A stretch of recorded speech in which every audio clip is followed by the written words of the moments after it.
তবে আমার জন্য এটা প্রোডাক্টিভ কিনা সেটা আমি একটু পরে বলতেছি। শীত আমার সাথে এটা একদমই নাইনসাফি করছে। আর আমি জানি যারা আমার ভিডিও দেখে তারা অনেক বেশি অ্যাক্টিভ, তো তার বাট ওইটাতে দেখা গেছে যে আমার হচ্ছে C+ আসছে।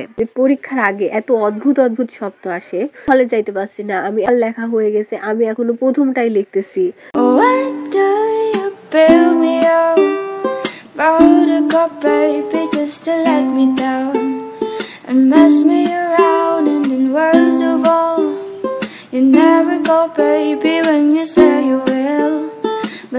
এখন 8:16 বাজে আর আমি মাত্র ঘুম থেকে উঠলাম। আমার এত পরিমাণে ঠান্ডা লাগছে, আমি সারা রাত ঘুমাইতে পারি নাই। অবশ্য 6টার দিকে একবার উঠছিলাম, উঠে আবার ঘুমাই গেছি। প্রচণ্ড খারাপ লাগতেছে। তো এখন পড়তে বসবো, আর আমার 4টা অধ্যায় আছে, তাহলে আমার 14টা অধ্যায় কমপ্লিট হয়ে যাবে। তো এখন এটা কমপ্লিট করে, মানে এত পরিমাণে ঠান্ডা লাগছে। তো শুরু করা যাক। আসসালামু আলাইকুম, welcome to my another study blog. Productive আরেকটি দিনে সবাইকে মোস্ট ওয়েলকাম। তবে আমার জন্য এটা প্রোডাক্টিভ কিনা সেটা আমি একটু পরে বলতেছি। সো ভিডিও একদমই ইররেগুলার ছাড়তেছি, কারণ হচ্ছে আমার আর 2টা এক্সাম আছে। তো 2টা এক্সাম হয়ে গেলে আপাতত তখন হয়তো আমি রেগুলার ভিডিও আপলোড করব, বাট এখন টাইমের অভাবে আসলে আমি ভিডিও আপলোড করতে পারছি না।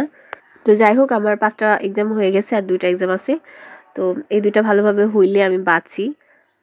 আর সামনের দিন যে এক্সামটা আছে 13 তারিখে, ওইটা হচ্ছে কঠিন অনেক, আন্তর্জাতিক অর্থনীতি। সো আই হোপ এই পরীক্ষাটা অনেক ভালো হবে। তো দেখা যাক কি হয়। তো সকালে উঠে আসলে পড়াটাই স্টার্ট করে দিছি। আর এটা আমার কয়েকদিন আগের ভিডিও অবশ্য। এটা তো সবাই জানে যে আসলে সময় স্বল্পতার কারণে আমি ভিডিও এডিট করতে পারি না। তো যখন একটু সময় পাই তখনই ভিডিও আপলোড করার ট্রাই করি। আর শীত আমার সাথে এটা একদমই নাইনসাফি করছে, কারণ পুরা শীত গেছে, কোনো আমার ঠান্ডা ঠান্ডা কোনো কিছু লাগে নাই। বাট এখন হচ্ছে লাস্টে এসে আমাকে এত বাজেভাবে অসুস্থ করে ফেলছে।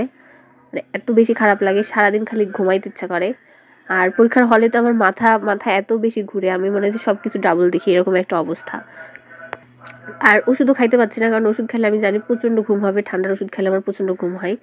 আর পড়া তো অনেক বাকি আছে। তো কোনোভাবে আসলে 2টা এক্সাম শেষ করার পরে বাসায় চলে যাব। তো বাসায় যাওয়ার পরে একটু সুস্থ হয়ে দেন আবার আসবো। পড়াশোনার কি অবস্থা কমেন্ট করে জানাবেন। আর আমি জানি যারা আমার ভিডিও দেখে তারা অনেক বেশি অ্যাক্টিভ, তো তারা অনেক ভালো পড়াশোনা করে। ইনফ্যাক্ট আমার থেকেও বেশি পড়াশোনা করে তারা।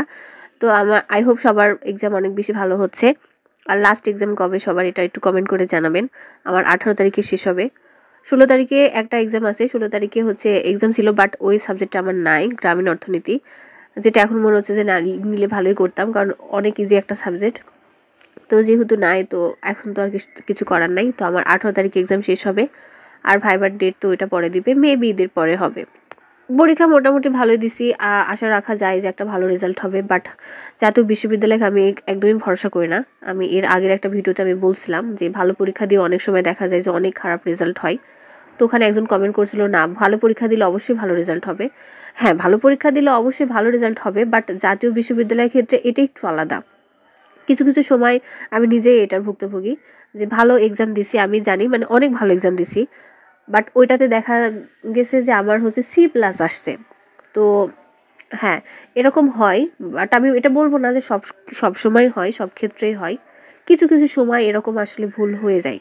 সেদিন আমি একটা পোস্ট দেখছিলাম ফেসবুকে, যে একজন পোস্ট করছে ওনার ফেল আসছে একটাতে। তো উনি হচ্ছে ওটাতে বোর্ড চ্যালেঞ্জ করছে। তো পরবর্তীতে যখন আবার রেজাল্ট আসে তখন দেখা গেছে ওইটাতে ওর B+ আসছে। তো হ্যাঁ, কোথায় ফেল কোথায় B+, অনেক পার্থক্য, 1-2 মার্কের এখানে বিষয় না। তো এরকম হয়ে যায়। আর C+ আসলে এমন একটা রেজাল্ট চলে আসে যে না পারবো আমি হচ্ছে পরের বার ইমপ্রুভ দিতে, আবার মানে ওই রেজাল্ট নিয়ে থাকতে হবে। তো এরকম আমার মতে যদি খারাপ আসে একদমই C আসুক, কারণ যেন আমি নেক্সট টাইম আমার পরীক্ষা দিয়ে হচ্ছে ওইটার একটু ভালো মার্ক উঠাইতে পারি। বাট C+ আসলে ওইটা একটু বেশি কষ্টদায়ক মনে হয় আমার কাছে। সকালের পরে আমি আসলে ভিডিও রেকর্ড করতে পারি নাই। গোসল করার পর, খাওয়া দাওয়া করার পরে একটু পড়ছি, দেন এত বেশি শরীর খারাপ করতেছিল আমি ঘুমাই গেছি। বেসিক্যালি যারা আমার রেগুলার ভিডিও দেখে তারা জানে যে আমি দিনে খুব একটা ঘুমাই না, বাট যখন আমি ঘুমাই তখন আসলে ঘুমই ভাঙে না আমার। তো অনেক বেশি অসুস্থ লাগলে সেদিনে আমি ঘুমাই।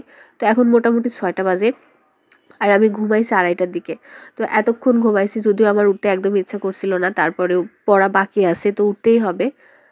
আমার এখন মনে হচ্ছে আল্লাহ সত্যি যদি আমার এক্সাম না থাকলে আমি জীবনেও উঠতাম না, আমি বাসায় চলে যাইতাম। আমার এত বেশি খারাপ লাগতেছে। তো এখন উঠবো, ফ্রেশ হব, 1 কাপ চা বানাবো কড়া করে, দেন পড়াটা আবার স্টার্ট করব। আমার কয়েকটা অধ্যায় বাকি আছে, তো এই অধ্যায়গুলো শেষ করে আসলে আমি রাতে ঘুমাবো। এক্সামের আগে যদি 3-4 দিন ছুটি থাকে তাহলে আসলে পড়া একদমই হয় না। এটা আমার নিজের সাথেও হয়, পড়তেই বসতে ইচ্ছা করে না, খালি মনে হয় যে না ছুটি তো আছে। তো আমার মনে হয় যে স্ট্যান্ডার্ড ছুটি হচ্ছে মাঝখানে 2 দিন, বেশি ছুটি হলে পড়াশোনা হয় না। একদিন পুরা বই শেষ করব, আর পরের দিন জাস্ট রিভিশন করব। তো আমার কাছে মনে হয় যে 2 দিন ছুটি এনাফ।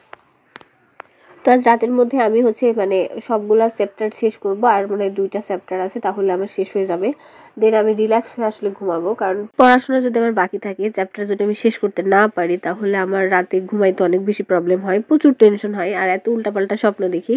আর আমি একটা জিনিস খেয়াল করছি যে পরীক্ষার আগে এত অদ্ভুত অদ্ভুত স্বপ্ন আসে, যেমন আমি হলে যাইতে পারছি না, আমি অ্যাডমিট কার্ড নিয়ে যাই নাই, বা সবার লেখা হয়ে গেছে, আমি এখনো প্রথমটাই লিখতেছি। তো এরকম আসলে অদ্ভুত অদ্ভুত স্বপ্ন দেখি। বাট এবার কিন্তু সত্যি আমি এরকম কোনো স্বপ্ন দেখি নাই। বাট কেন দেখি নাই আমি এটা একটু কনফিউজড, আমি বুঝতে পারছি না, কারণ প্রত্যেকবার এক্সামে আমি স্বপ্ন দেখি, বাট এবার আমি দেখি নাই।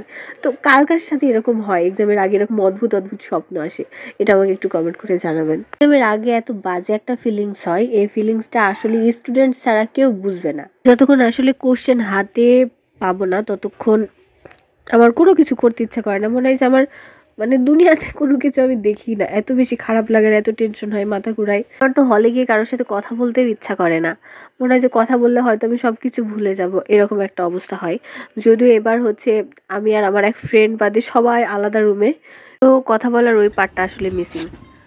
পড়তে পড়তে আমার প্রচণ্ড ক্ষুধা লেগে গেছে, তো আমার রুমমেটকে দিয়ে আমি আসলে সিঙ্গারা নিয়ে আসাইছি, আমার সিঙ্গারা অনেক পছন্দ।